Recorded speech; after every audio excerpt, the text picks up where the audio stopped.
இன்றைய தினம் திராவிட முன்னேற்ற கழகத்திற்கு ஒரு திருநாள்.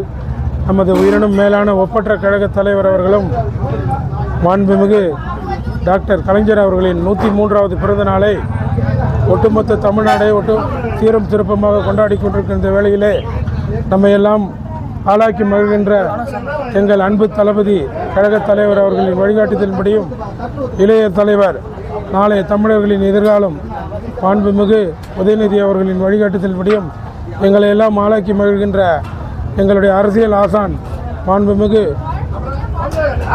மாவட்ட கழக செயலாளரும் முன்னாள் அமைச்சருமான அன்பரசன் அவர்களின் வழிகாட்டுதலின்படி இன்றைக்கு தாம்பரம் கிழக்கு பகுதியில் கிட்டத்தட்ட அனைத்து வார்டுகளிலும் கழக கொடியின் ஏற்று நலத்திட்ட உதவிகளை செய்தோம்.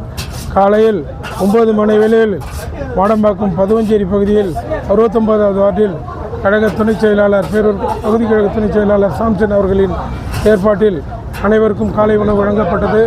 அதனைத் தொடர்ந்து இப்பொழுது தாம்பரம் கிழக்கு பகுதியில் நமது பாரத் பொறியியல் கல்லூரி அருகில் 1000 பேர்களுக்கு அறுசுவை உணவு பிரியாணி வழங்கும் விழா இந்த நிகழ்ச்சி தொடங்கப்பட்டுள்ளது.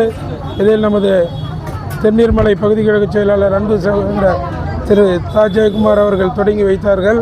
இந்த நிகழ்ச்சியை தொடர்ந்து நமது பகுதி கழகத்தின் சார்பில் நமது மாநகர துணைச் செயலாளர் அன்புக்குரிய அண்ணன் பொன் சதாசிவம், பகுதி கழகத்தின் துணைச் செயலாளர் நண்பர் சாம்சன், நண்பர் டி ராஜாராம், தம்பி நவீன், மாநகர பிரதிகள் என் அன்பு தம்பி பன்னீர்செல்வம், தம்பி ஜே செல்வம் உள்ளிட்டவரும் வட்டக்கழக செயலாளர்கள் தம்பி பெருமாள், தம்பி சாந்தகுமார் உள்ளிட்டவரும், இந்த பகுதியின் மாமன்ற உறுப்பினர் அன்பு சகோதரி ரமாதேவி செந்தில்குமார், இளைஞர் அணியை சேர்ந்த தீபன்குமார், மகளிர் அணியை சேர்ந்த பாரதி உள்ளிட்ட அனைவரும் கலந்து கொண்டது.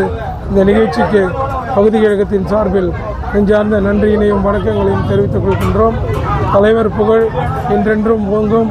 தமிழ் உள்ளவரையும் தமிழகம் உள்ளவரையும் தமிழக முதல்வர் டாக்டர் கலைஞர் அவர்களின் புகழ் என்றென்றும் நிலைத்து இருக்கும் என்று இந்த தாம்பரம் கிழக்கு பகுதி சார்பில் பதிவு செய்து விடைபெறுகிறேன். நன்றி, வணக்கம்.